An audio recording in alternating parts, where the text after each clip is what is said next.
জুলাই হত্যাযজ্ঞের ঘটনায় মানবতা বিরোধী অপরাধের মামলায় দ্বিতীয় দিনের মতো ট্রাইব্যুনালে সাক্ষ্য দিয়েছেন জুলাই আন্দোলনের অন্যতম সংগঠক জাতীয় নাগরিক পার্টির আহ্বায়ক নাহিদ ইসলাম। সেই সঙ্গে শেখ হাসিনা, স্বরাষ্ট্রমন্ত্রী আসাদুজ্জামান কামাল সহ আইনশৃঙ্খলা বাহিনীর শীর্ষ কর্মকর্তারা জুলাই গণহত্যার জন্য দায়ী বলে দৃষ্টান্তমূলক শাস্তির দাবি জানান নাহিদ। এছাড়াও হাসিনার পতনের আগেই ডক্টর ইউনূসকে সরকার প্রধান হওয়ার প্রস্তাব দেওয়া হয় বলেও জবানবন্দিতে উল্লেখ করেন তিনি। বিস্তারিত জানাচ্ছেন আহসান হাবিব।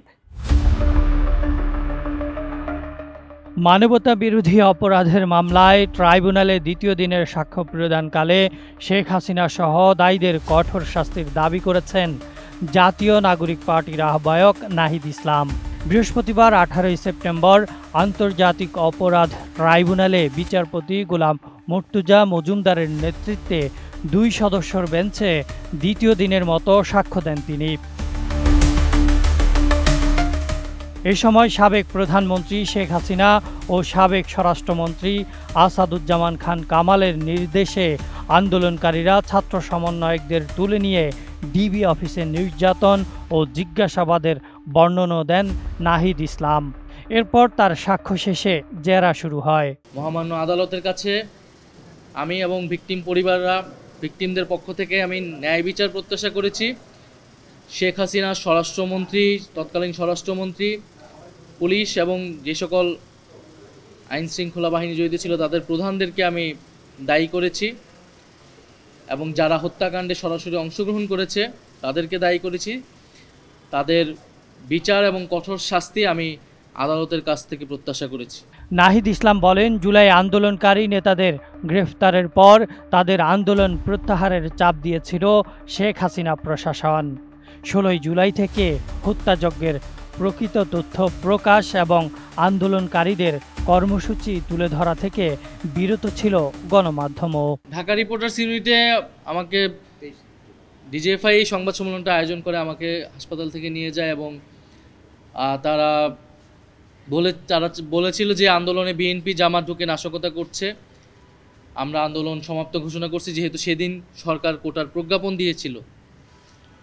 কিন্তু আমরা বলেছিলাম যে এই প্রজ্ঞাপন দিলেও এই কোটা সংস্কার, এত রক্তের উপর দাঁড়িয়ে কোটা সংস্কার আমরা মানছি না এবং আমাদের ভাইদের বোনদের হত্যার দাবিতে এই আন্দোলন চলমান থাকবে। বিরোধী রাজনৈতিক নেতাকর্মী সহ আন্দোলনকারীদের যাদের গ্রেফতার করা হচ্ছে আমরা তাদের মুক্তির দাবি জানিয়েছিলাম। আন্দোলনের বিভিন্ন পর্যায়ে গণমাধ্যমের বিভিন্ন রোল ছিল। আসলে আমি 18-19 তারিখের কথাটা বলছি।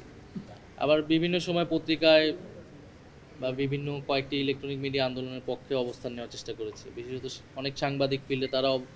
ফলে সেখানেও আসলে ফ্যাসিবাদের পক্ষ যেমন ছিল, আবার ফ্যাসিবাদের বিরুদ্ধে অবস্থানও ছিল। এখনকার অবস্থান কিন্তু মিডিয়া, আমরা যেই প্রত্যাশা আমাদের ছিল, যদিও আমিও দায়িত্ব ছিলাম, সেই অনুযায়ী কিন্তু মিডিয়ার সংস্কার হয়নি এবং মিডিয়া এখনও নিয়ন্ত্রিত আমি মনে করি।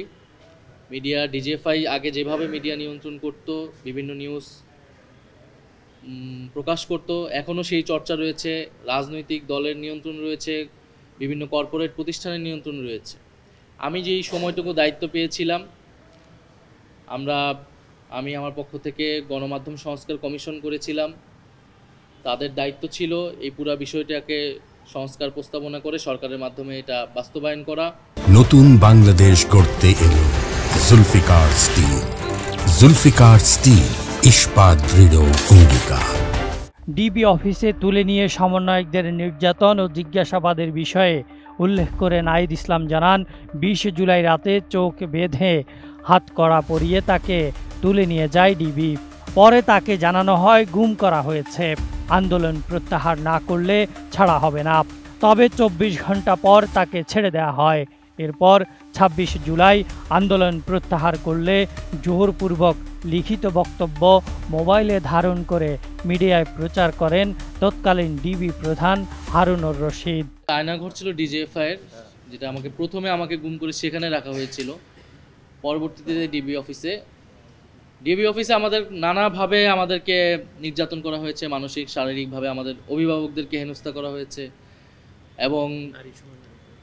এবং একটা পর্যায়ে তারা নারী সমন্বয়কদেরকে আরও গ্রেফতার করে আনার হুমকি দিয়েছে এবং একটা পর্যায়ে তারা আমাদেরকে হুমকি দিয়ে জোরপূর্বক আমাদের দেশেই লিখিত বক্তব্যটি পাঠ করায়, মোবাইলে ভিডিওটি ধারণ করে পরে সেটি মিডিয়াতে ছড়িয়ে দেয় এবং প্রধানমন্ত্রীর দপ্তরে আমাদেরকে নিয়ে যে আমরা সমঝোতা করেছি এরকম একটা দৃশ্য জনগণকে দেখাতে চেয়েছিল।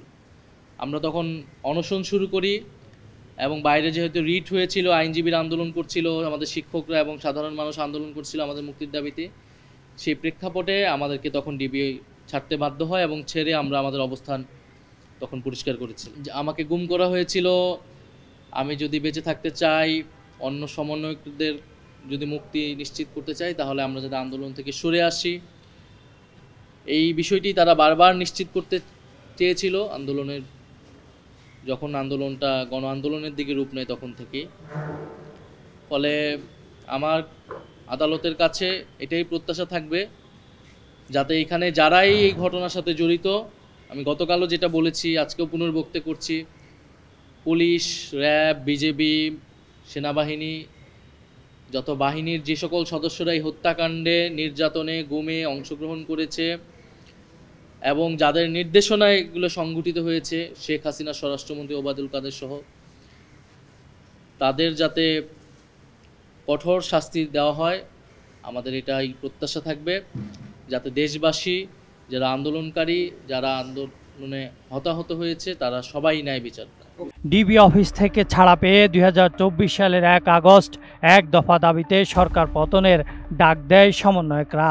এরপর 4 আগস্ট রাতেই সরকার গঠনের জন্য ডক্টর ইউনূসকে উপদেষ্টা করার বিষয়ে আলোচনা করেন তারা। যেহেতু 3রা আগস্ট এই সরকার পতনের সিদ্ধান্ত নিয়েছে এক দফা, ফলে এই সরকারকে আমরা আর মেনে নিচ্ছি না।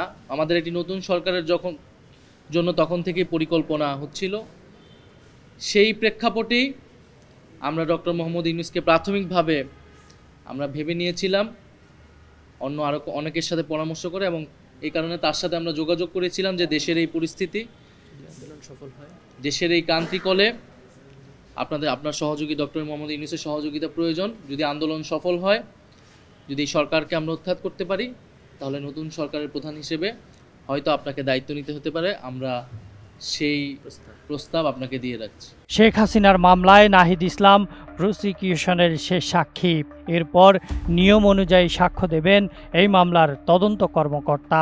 তারপর যুক্তিতর্ক উত্থাপিত হবে। সব মিলিয়ে এখনো পর্যন্ত আলোচিত এই মামলায় 47 জনের জবানবন্দি নেওয়া হয়েছে। Ahsan Habib, ATN news.